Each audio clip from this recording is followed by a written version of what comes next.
Sam, and I'm making this video about the full moon on April 10th.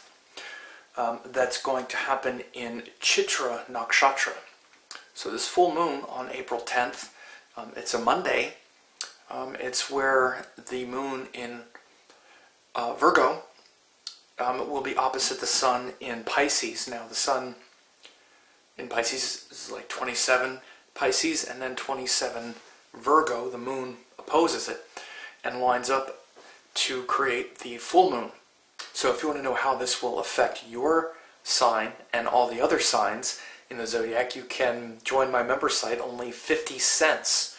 You not only get the new moon forecasts and the full moon forecasts, you also get daily forecasts based on the Panchanga, and you get 8 hours of free classes that teach you how astrology works and other things. You get twice weekly updates and a members only forum where you can ask me questions and interact. I have close to 100 members, actually a little more, and people are usually members for quite a while, so you can check it out for 2 weeks, only 50 cents. So this brings into contrast this Pisces lesson which we've been having, which started like, March, what was it, 26th or something, when we had the new moon in Pisces. Then like 15 days later, after sun and moon come together, they came together in Pisces, then 2 weeks later, we have the full moon where those qualities of Virgo anchor and stabilize and try to harmonize those qualities of Pisces. So one real important astrological lesson is this lesson of opposites. It's called the rhythm of opposites, I like to call it. And this rhythm of opposites is shown by these sort of grouped pairs of zodiac signs. Of course, there's a polarity, there's an opposite there. So the Pisces lesson that we've been working on, which has to do with connecting to those things that are beyond this world in a creative way, based on creativity and romance and imagination, and literally things that help us expand consciousness beyond this earth, so that we can rise above all the pain and suffering of life and really connect with something that's metaphysical, beyond the physical. And this can get us into things, this is the Pisces lesson, that Pisces of being ungrounded and being in the kind of abstract and the, wanting to, reach for something like maybe alcohol or drugs or other kinds of escapism, even like television and entertainment and things to make us kind of unconscious a little bit, to connect to something otherworldly or not of this earth. We can do it in impure ways that we need to be careful of. Of course, the best way to do it is through things like meditation and spirituality, authentic spirituality, which is not about reading things and feeling good about it. That's part of it. It's about practice. Spirituality is practices. And so, opposite of Pisces is Virgo, which lands those concepts in practical methods.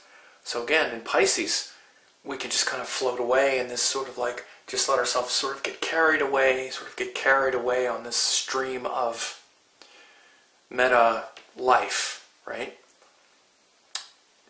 And, maybe we do it by taking a drug or by drinking, or again, in unconscious ways, just sort of watching TV or,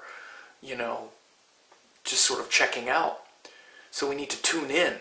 And when we combine that quality of metaphysics with the details of the world, which is Virgo, we can complete that circle. So we need to integrate the opposite really in everything in order to complete the cycle and complete the circle. We need to integrate things with their opposite. And it's just a principle that opposites, they don't only attract, they actually contain the seed principle of its opposite. So in order for Pisces to realize its fullness, it needs to integrate the opposite of Virgo. Actually, it needs to integrate all the other signs relative to what they rule and the houses and the lessons. It's very complex, but we can see most immediately, by contrast, that Pisces integrates that Virgo principle of details, rational thought, not up here somewhere, but down here in every little detail, not tuning them out because there's so many of them that we're overwhelmed, but paying attention to every little detail. So in order to bring that metaphysics into consciousness, into the world, we need to do things like meditate and do all that. And to do that effectively, you need to pay attention to every detail. Sit a certain way, breathe a certain way, eat certain diet, do all of these things, and then bring that metaphysics into existence. So this full moon in Virgo is to unite and bring those qualities of Pisces into tangible form. And so as such, we've been kind of like, okay, I'm free and I'm just kind of hanging out there. But as we get closer to that full moon, we'll start to feel the assertion of details, consequences. Maybe we've just kind of bypassed a lot of details with people.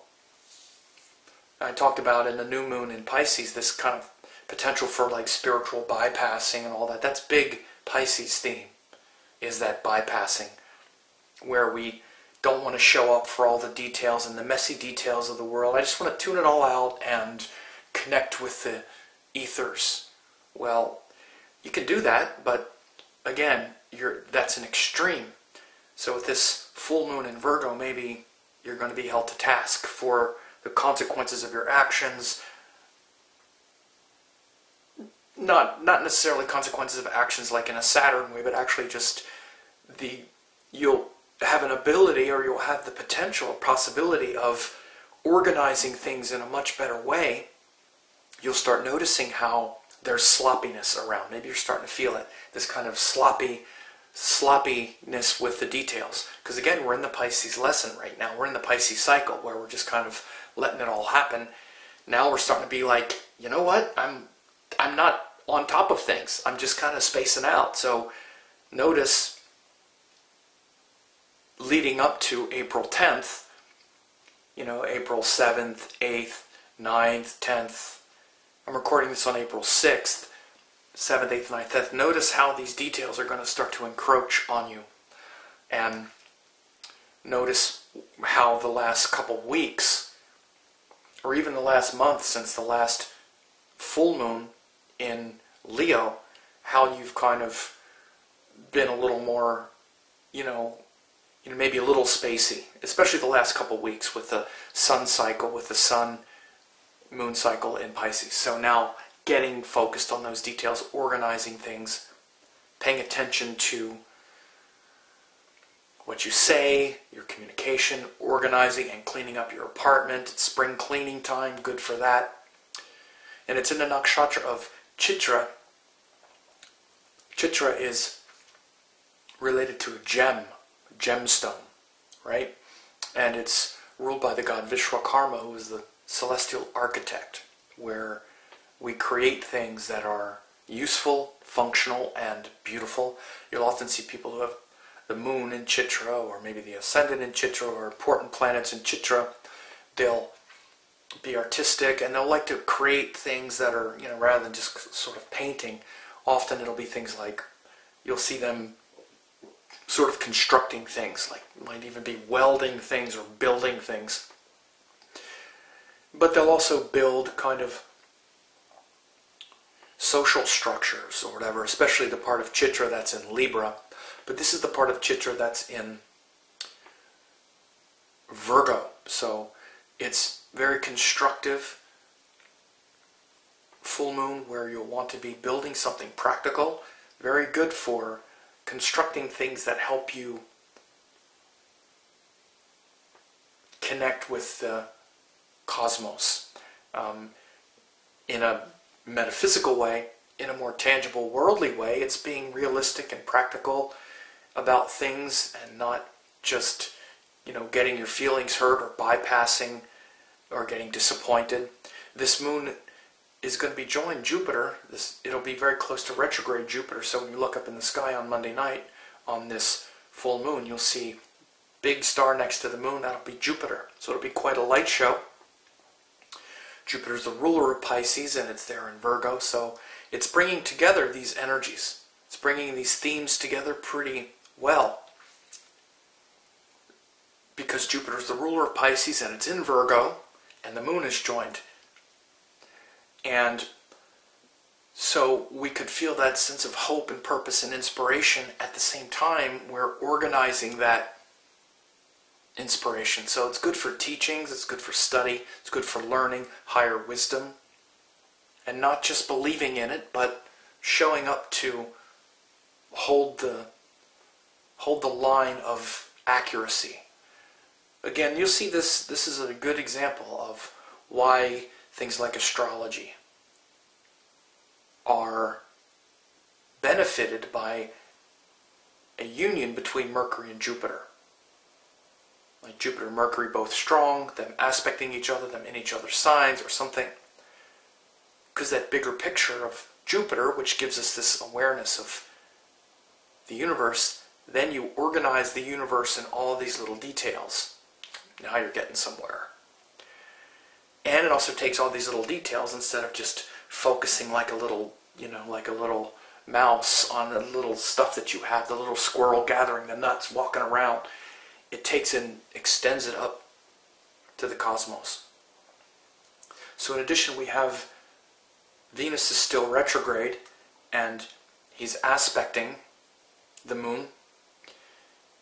It's a pretty wide aspect, but Venus is still exalted and retrograde. So we also have Mercury retrograde and Saturn retrograde. So there'll be 4 retrograde planets at this time, which can definitely show a feeling of being stuck, or a feeling where we're sort of backing up on things, where we're kind of not showing up and present to the moment, where we're kind of reflecting a lot and feeling it's a time of correction and a time of introspection. I'll talk more about that in another video, but there are 4 retrograde planets on this full moon as well. So that, combined with the fact that there's these feminine signs, because both Virgo and Pisces are feminine, water and earth sign. Retrograde planet tends to support feminine energy in the sense of it's reflective, where we're not asserting, we're reflecting. So it might be quite a emotional, psychological time. And I think it'll be a very good time, especially as we get to the weekend, as we get to Saturday and Sunday. Well, later Saturday and then Sunday and Monday. It's actually very good for examining your thoughts, examining your mind, what they call jnana yoga. The other thing that's good is that's good for jnana yoga is Mercury-Mars conjunction.